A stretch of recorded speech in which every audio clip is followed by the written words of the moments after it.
The stars looked different that morning. Governor Dongsu knew this even before the emergency signals started flashing across his desk. He stood at the tall windows of his office on New Busan, watching the sunrise paint the colony's main city in soft orange light. Somewhere out there, beyond the peaceful morning sky, death was coming. "Sir, we have a priority message from Earth Command," said his assistant, rushing into the room with a datapad.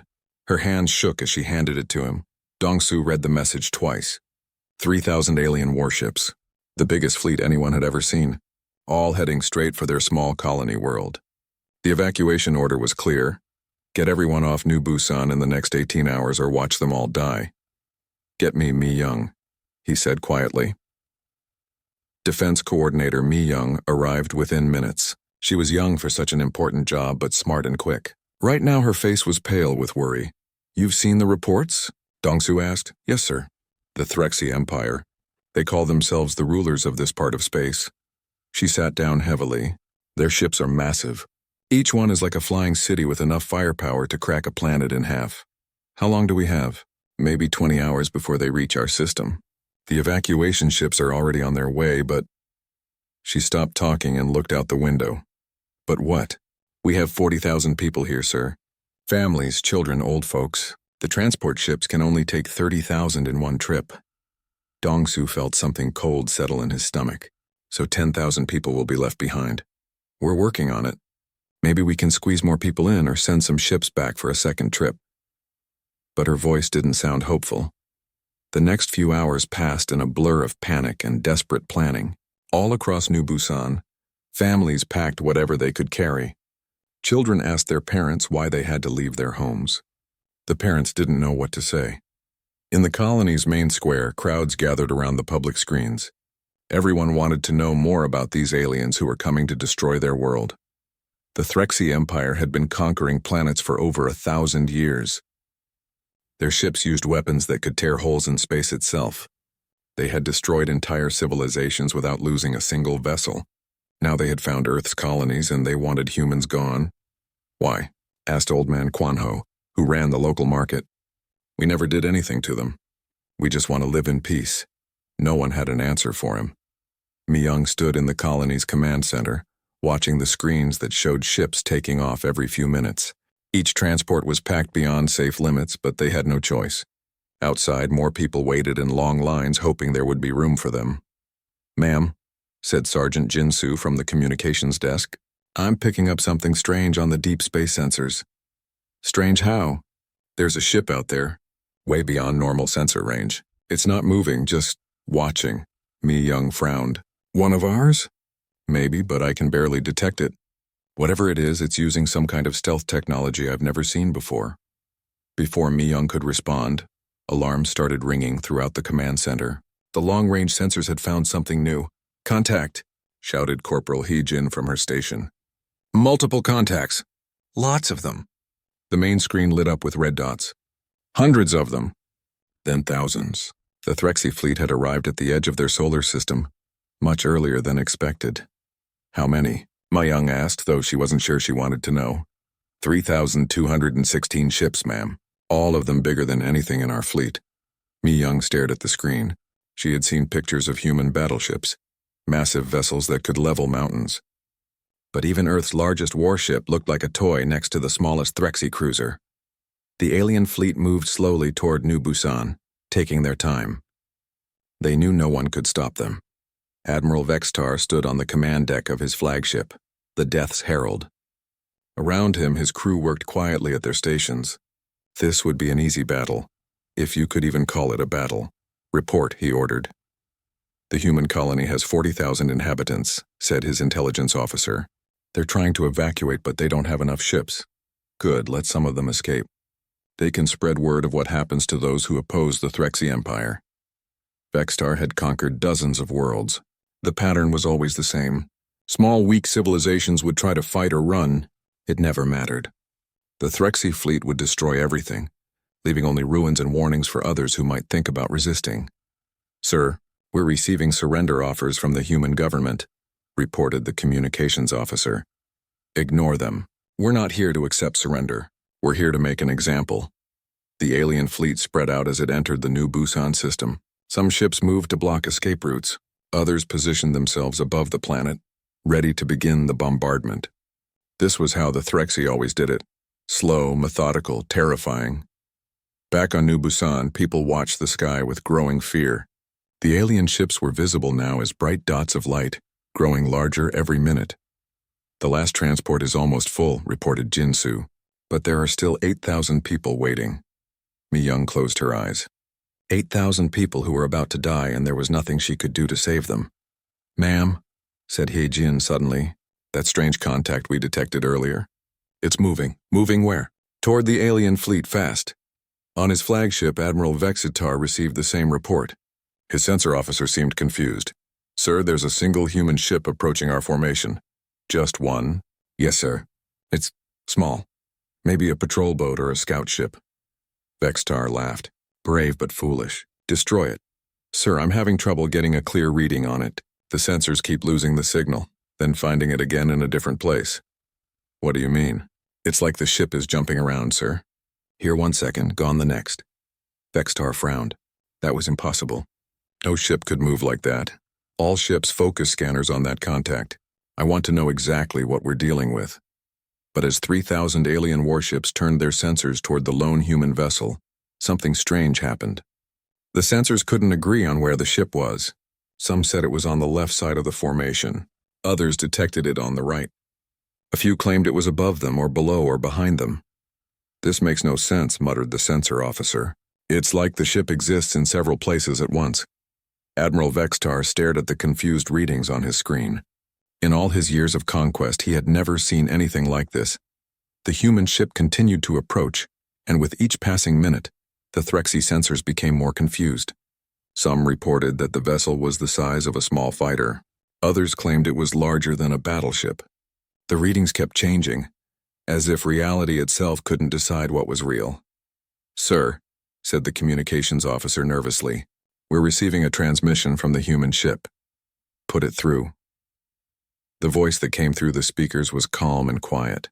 Human, but speaking in perfect Threxy. "Threxy fleet, you are ordered to leave the system immediately. This is your only warning." Admiral Vexitar couldn't believe what he was hearing.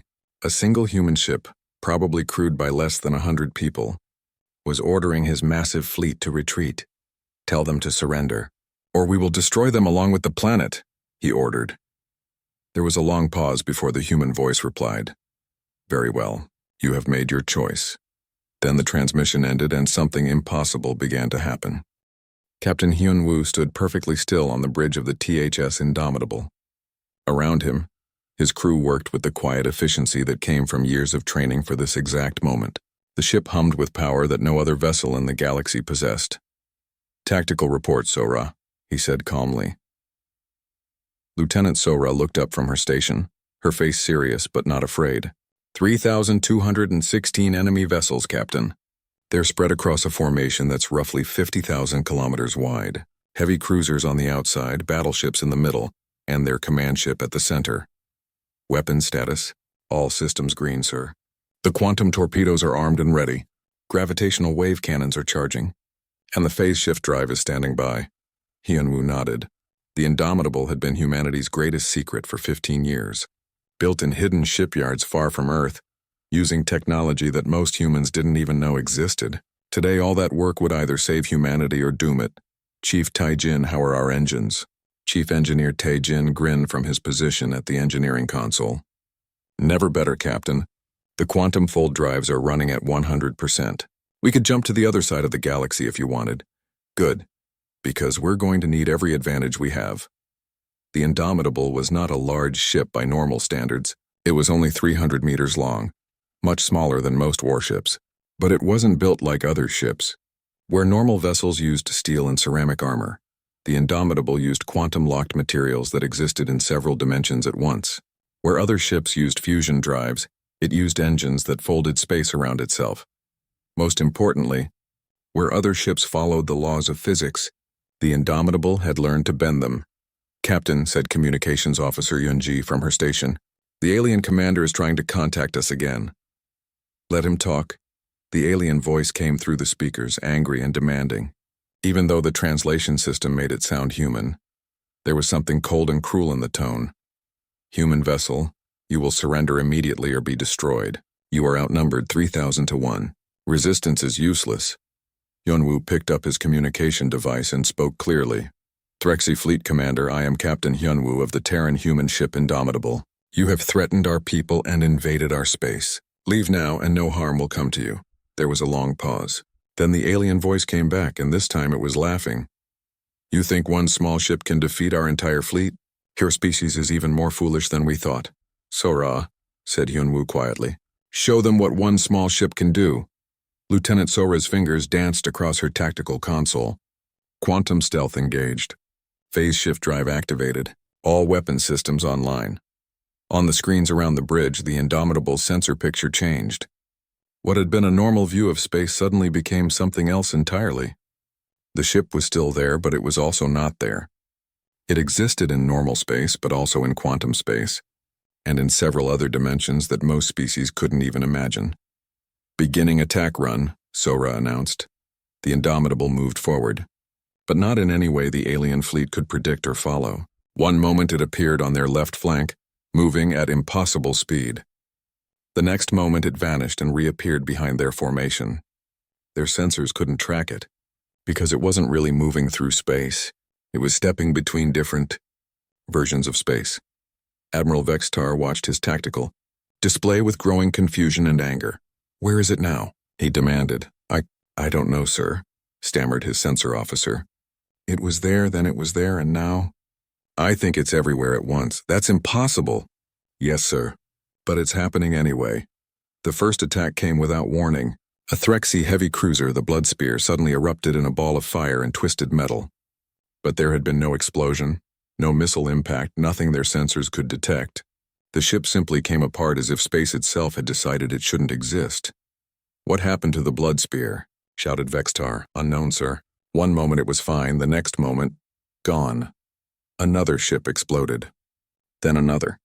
Each time the Threxy fleet tried to figure out where the attacks were coming from, but their sensors gave them different answers. Some said the human ship was attacking from above. Others claimed it was below. A few insisted it was attacking from inside their own formation. On the bridge of the Indomitable, the crew worked with deadly precision. Target acquired, said Sora. Firing gravitational wave cannon. The weapon didn't make any sound in space, but the effect was visible.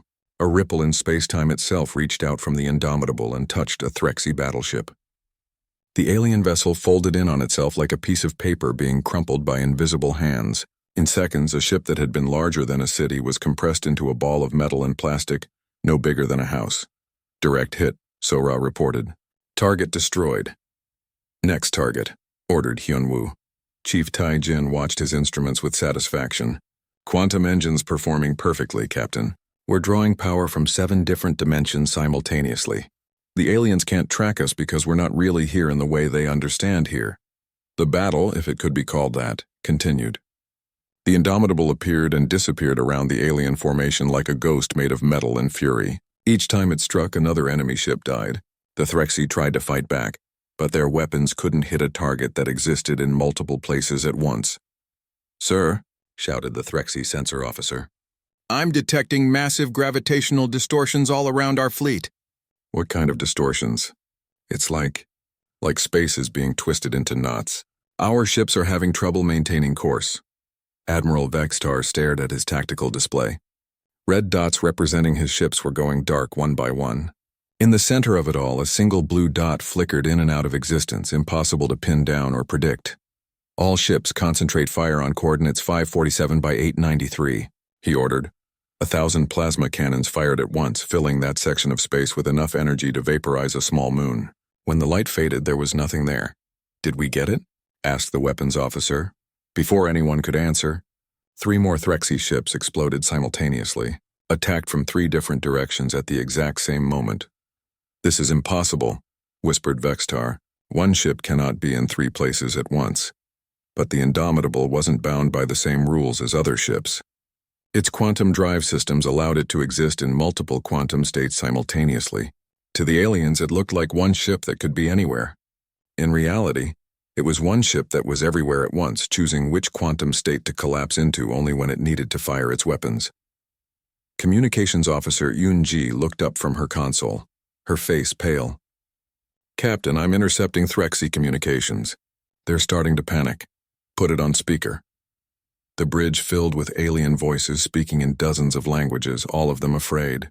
"Retreat. All ships retreat." "It's not possible. The sensors must be malfunctioning. How can one ship destroy an entire battle group?" "It's like fighting a ghost."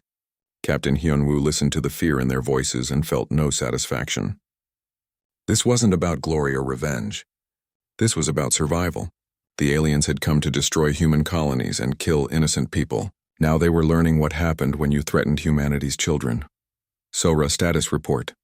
We've destroyed 412 enemy vessels, sir. No damage to our ship. Quantum armor is holding perfectly. Their weapons can't even touch us when we're phase shifted. How many of them are trying to retreat?" "About half the fleet, sir. The others are still trying to fight, but they're not coordinated anymore. Fear has broken their formation."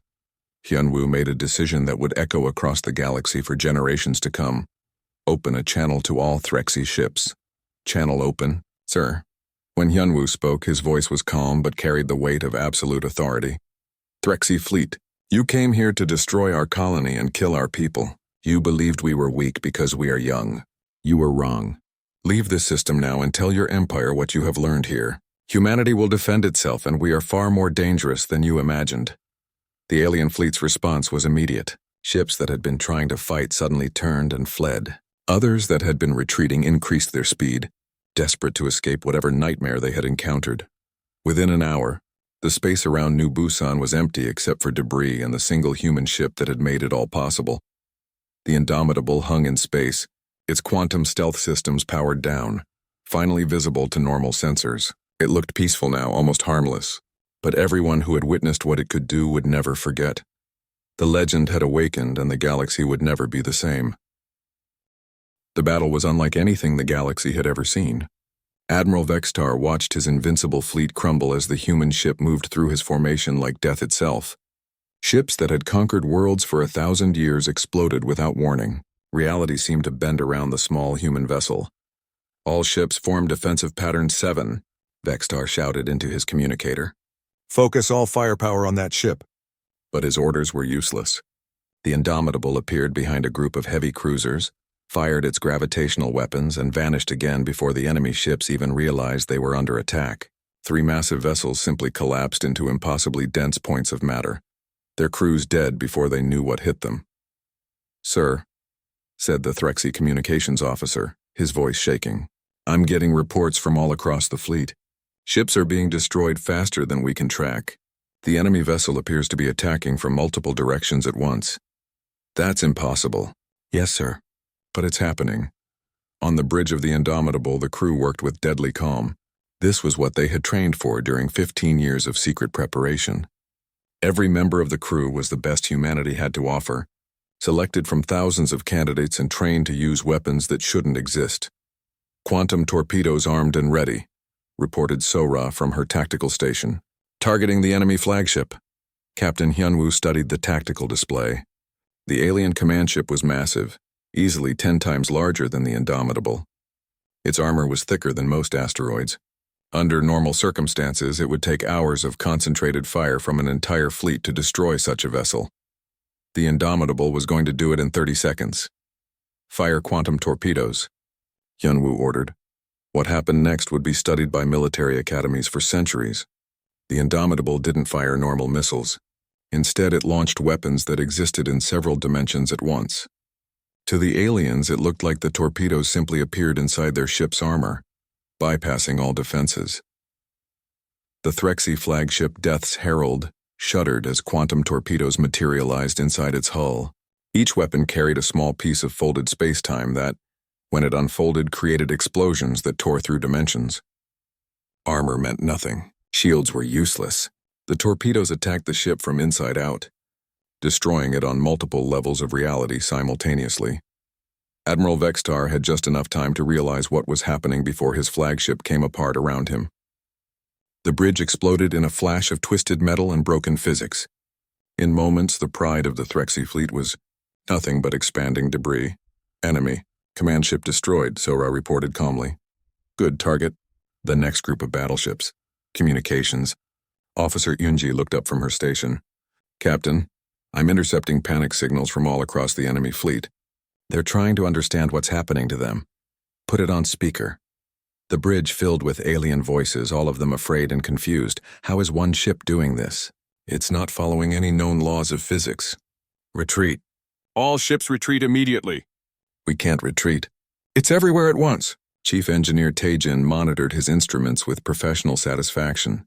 Quantum fold drives are performing perfectly, Captain. We're pulling energy from 16 different dimensional layers. The alien sensors can't track us because we're not actually moving through normal space. The Indomitable was built on principles that the rest of the galaxy didn't understand. While other ships moved through space, it moved through the spaces between spaces. While other weapons fired energy or matter, its weapons fired compressed pieces of reality itself. Sir, said Sora, the enemy is deploying their reality warpers. Hyunwoo nodded grimly. Reality warpers were the Threxy Empire's most feared weapons. They could change the laws of physics in a local area, crushing enemy ships by making gravity suddenly increase 1,000-fold, or by making the strong nuclear force weaken until atoms fell apart. Show me, he ordered. On the main screen, they could see the alien weapons charging. Massive devices mounted on their largest ships began to glow with sickly light. Space around the Indomitable started to shimmer as the aliens tried to trap it in a bubble of altered physics. They're trying to increase local gravity by a factor of 10,000, reported Taejin. That should crush any normal ship into paste. But we're not a normal ship, said Hyunwoo. Engage quantum armor. The Indomitable shimmered and seemed to become translucent. Its quantum armor didn't try to resist the altered physics. Instead, it simply stepped sideways into a different dimension, where the laws of physics were still normal. The reality warpers fired their terrible weapons at empty space while their target existed safely in another layer of reality. Phase shift complete, reported Sora. We're now operating in quantum space layer 7. The enemy weapons can't touch us here. Excellent. Return fire with gravitational wave cannons. The Indomitable fired back at the reality warpers, its weapons reaching across dimensional boundaries to strike targets that thought they were safe. The alien ships equipped with reality warpers exploded one by one, their crews never understanding how their most powerful weapons had been useless against the human vessel. The battle had been raging for 2 hours now, but to the aliens it felt like days. Every tactic they tried failed. Every weapon they used proved ineffective. The single human ship moved through their formation like a shark through a school of fish, destroying everything it touched. Status report, demanded the new Threxy commander, Admiral Kexlor, who had taken command after Vextar's death.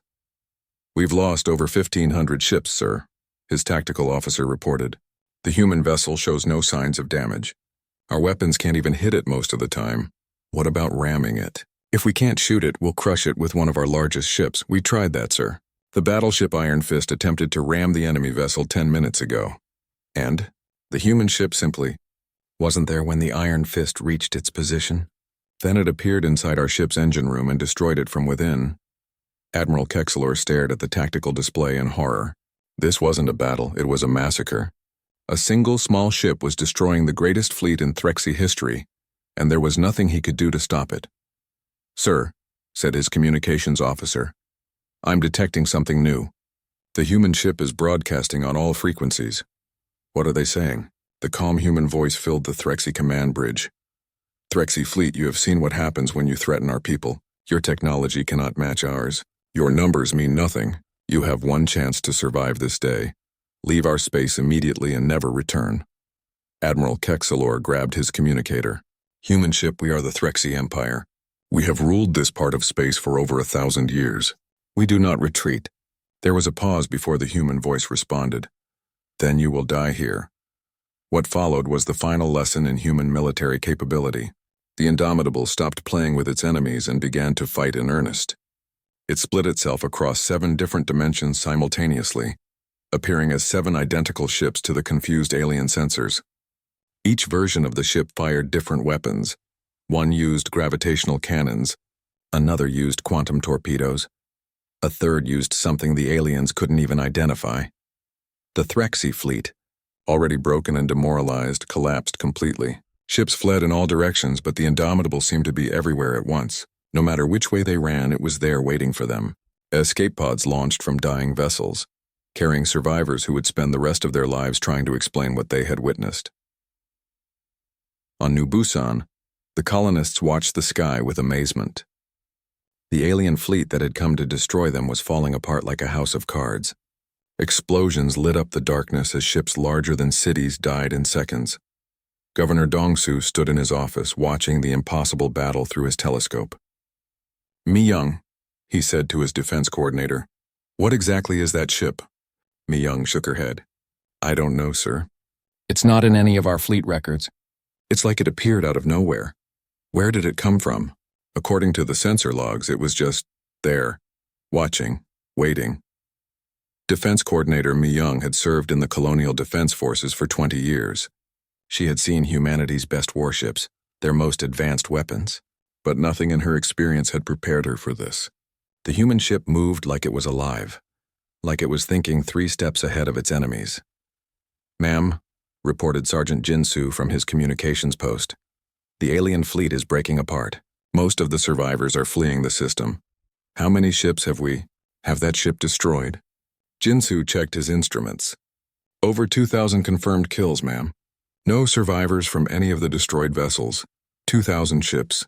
An entire invasion fleet, wiped out by a single human vessel that no one had ever heard of." As the last of the alien fleet limped away into deep space, the Indomitable slowly became visible again. It hung in space above New Busan like a guardian angel, its weapons powered down but ready. Then, as quietly as it had arrived, the mysterious ship vanished. One moment it was there, the next it was gone, leaving no trace except the debris field of an alien armada and a colony full of people who had just witnessed the impossible. The news traveled faster than light across the galaxy. On every world, in every space station, on every ship, people were talking about the same impossible story. The Threxy Empire's greatest fleet had been destroyed by a single human warship.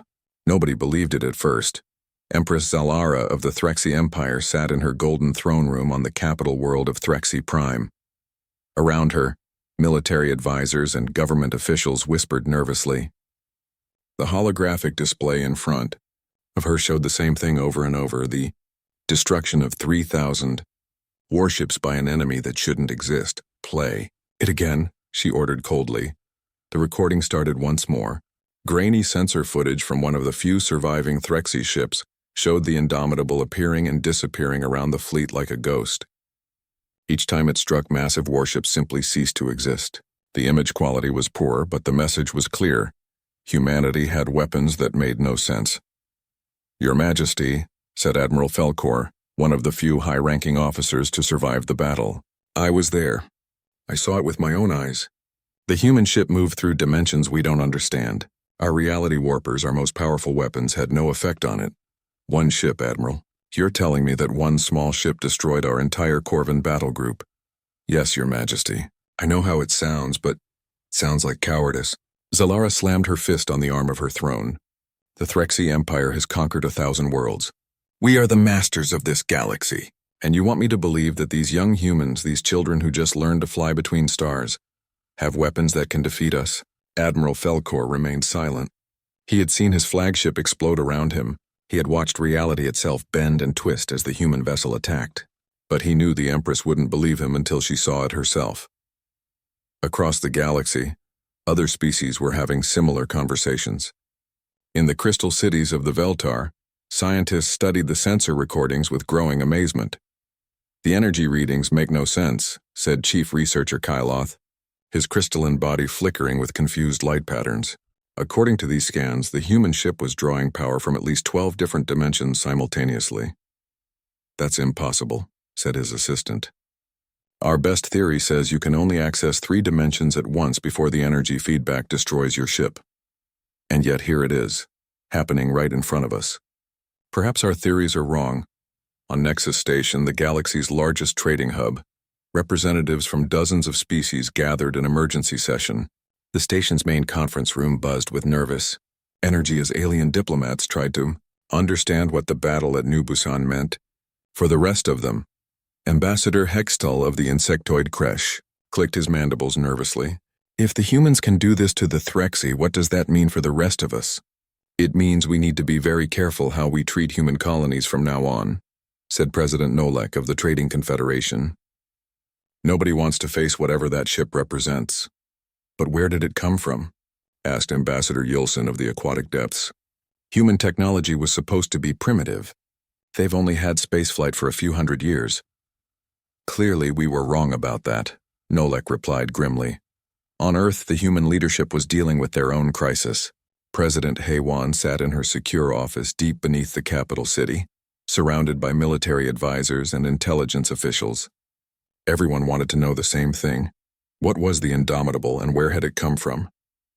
Defense Minister Sang Ho, she said to the tall man sitting across from her. I need answers. The entire galaxy is talking about our mystery warship, and I don't even know if it's really ours. Sang Ho shifted uncomfortably in his chair. Madam President, the Indomitable is part of a classified project that's been running for 15 years. Very few people knew about it. Well, I'm finding out about it now. What exactly are we dealing with? It's humanity's response to the galaxy's hostility, ma'am. When we first made contact with alien civilizations, it became clear that most of them saw us as inferior. Some, like the Threxy, saw us as a threat to be eliminated. We needed something that could protect our colonies if diplomacy failed. And you built a single ship to protect all of humanity? We built several ships, ma'am.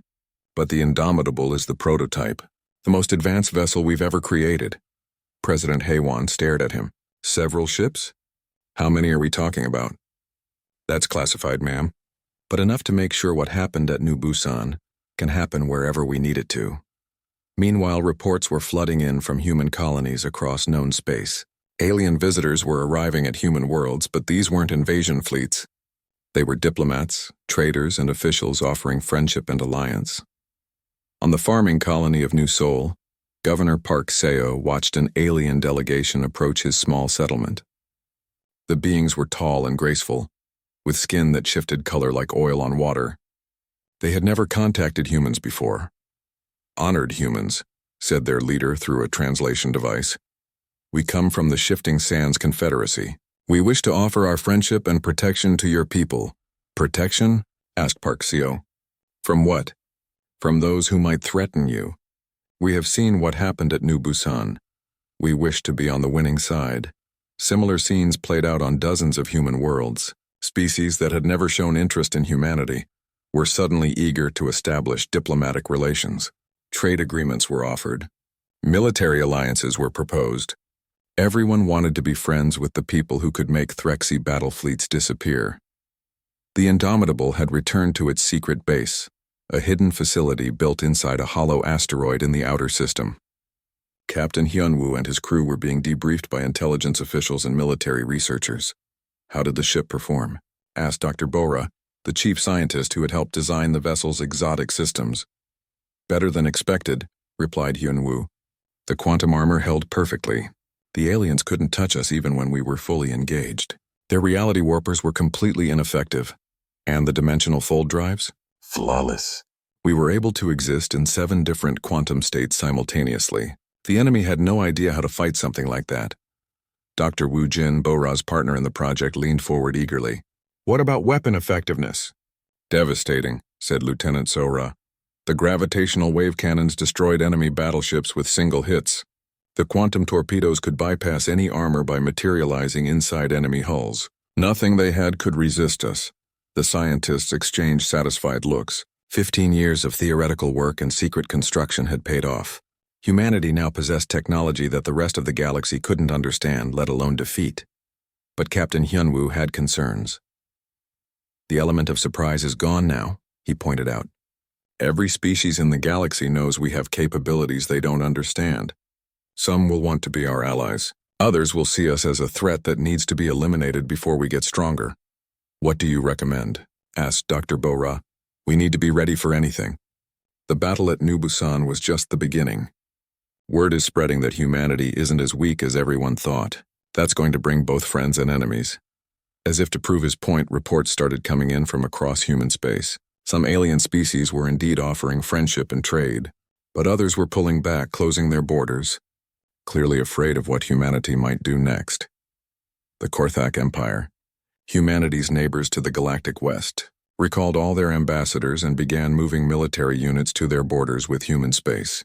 The Spiral Arm Alliance called an emergency session to discuss the human problem. Even some of Earth's former allies were reconsidering their relationships. On New Busan, life was slowly returning to normal. The evacuation ships had returned, bringing back the colonists who had fled before the battle. Governor Dongsu stood in his rebuilt office, looking out at the city that had almost been destroyed. Defense Coordinator Mi Young entered with a data pad full of reports. "Sir, we're receiving diplomatic requests from 47 different alien governments. They all want to establish formal relations with our colony." 47? We never had any diplomatic relations before. We also have 17 trade delegations asking permission to visit, and 23 military attachés requesting meetings to discuss mutual defense agreements. Dongsu shook his head in amazement. 3 weeks ago, New Busan had been a forgotten farming colony on the edge of known space. Now apparently it was one of the most important worlds in the galaxy. What do we tell them? "I'm not sure, sir. This is way beyond anything our training covered." The truth was that nobody knew how to handle humanity's sudden rise to galactic prominence. The Indomitable had saved New Busan, but in doing so it had announced to the entire galaxy that humans were far more dangerous than anyone had realized. The age of humanity hiding in the shadows was over. Now they would have to live with the consequences of revealing their true strength. 6 months had passed since the Battle of New Busan, and the galaxy was a very different place. The single human warship that had destroyed the Threxy fleet had become legend. Some species whispered that it was crewed by ghosts. Others claimed it was piloted by beings from outside known reality. Only a few knew the truth. It was simply humans who refused to accept that anything was impossible. The Great Diplomatic Gathering on Harmony Prime was the largest in galactic history. Representatives from over 300 species had come to formally acknowledge what everyone already knew: humanity had become a major galactic power overnight. Quinette Hay-1 of Earth walked through the massive conference center, followed by her diplomatic team.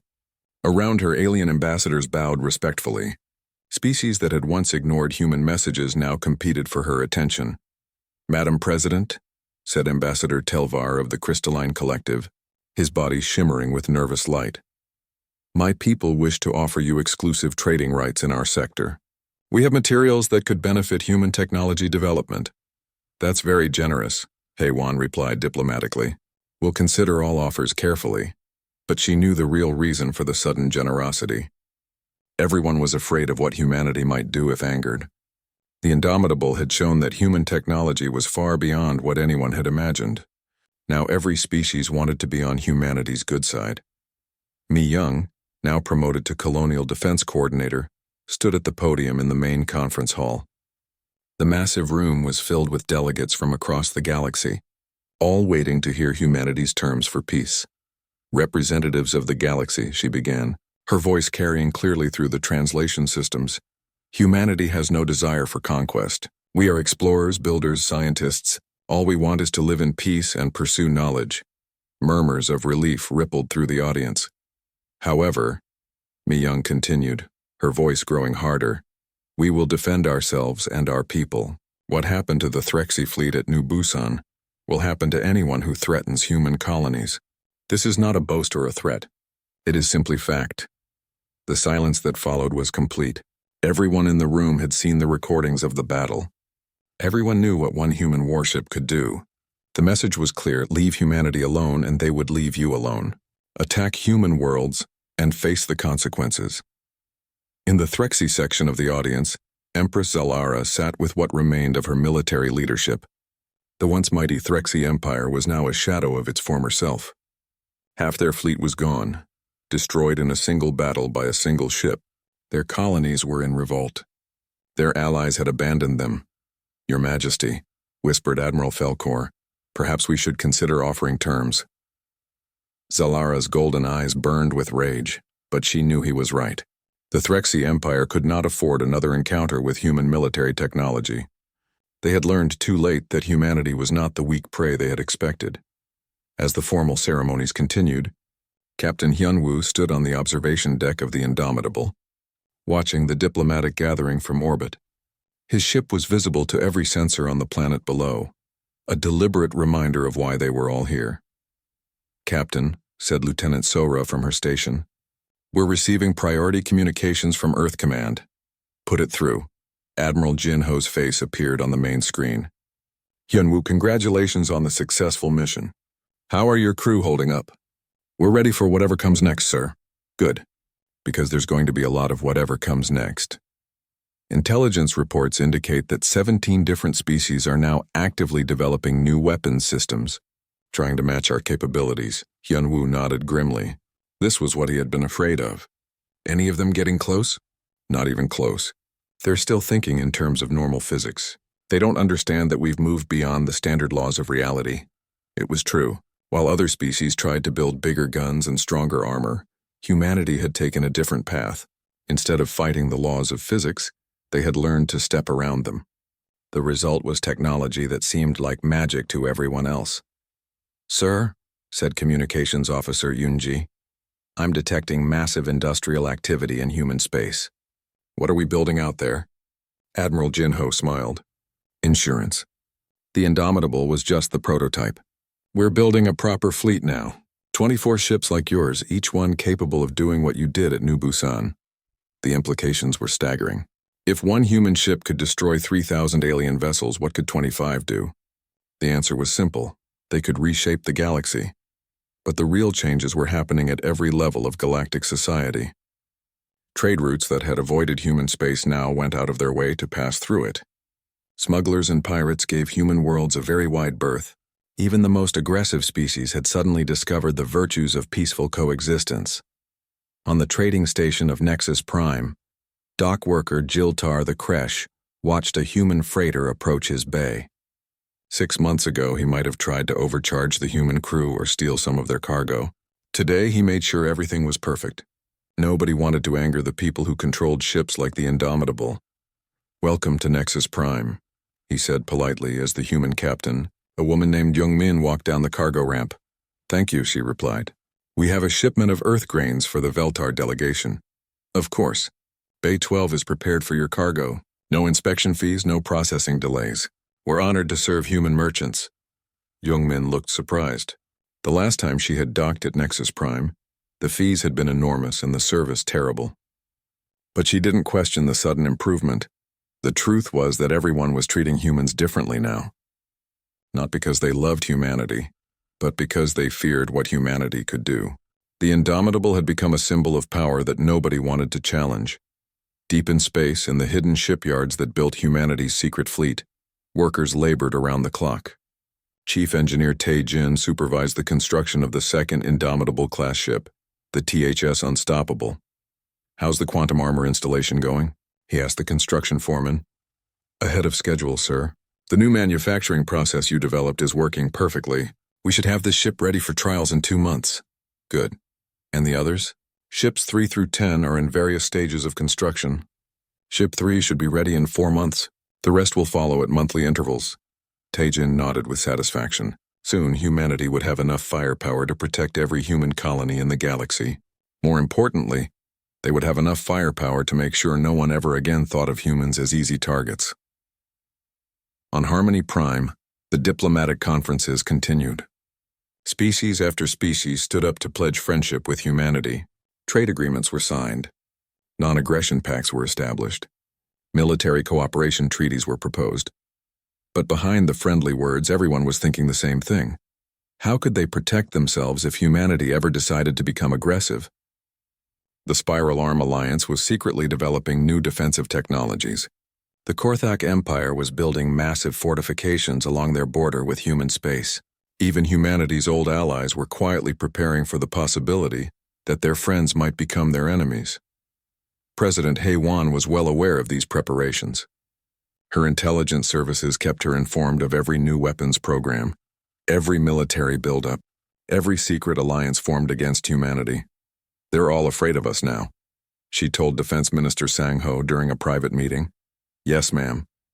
Fear can be useful, but it can also be dangerous. Afraid people sometimes do desperate things.